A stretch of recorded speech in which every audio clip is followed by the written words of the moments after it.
Цэнтральным экспанатам выставы «Панна Доля» стала лялька ўражэнкі Мінска Галіны Дзмітрук, якая ўваходзіць у сотню лепшых у свеце майстроў лялечнікаў. Менавіта гэтая работа з'яўляецца часткай яе вялікай персанальнай калекцыі «Казкі на ноч». Для стварэння лялькі спатрэбілася каля 2 месяцаў. Для создания этой куклы использованы очень дорогие ткани, золото, здесь есть изумруды. Я не очень люблю говорить, из чего состоит кукла, потому что все ее составляющие – это не так важно. Важнее все-таки образ и смысл, и моя душа, которую я вложила в эту работу. Но самое главное, что хотелось бы сказать, что эта работа от А до Я, она очень личная. На выставе 107 лялек ручной работы, выкананыя 40 майстрамі з Беларусі, Расіі, Украіны, Літвы, Латвіі і іншых краін.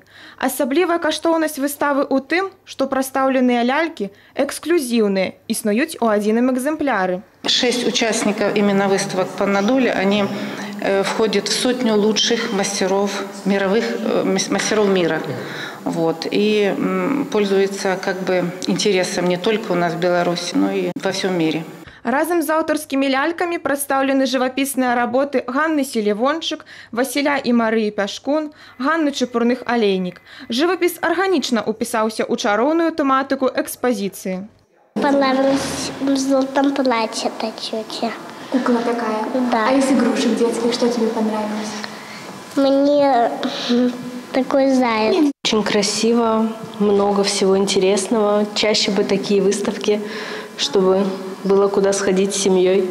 Выстава аўтарскіх лялек «Панна Доля» у выставачнай зале Брэсцкага абласнога грамадска-культурнага цэнтра будзе доўжыцца па 6 жніўня. Ганна Буйкевіч, Уладзіслаў Шарэйка, Юлія Сілюк, Тыгран Акапян, тэлерадыёкампанія «Брэст».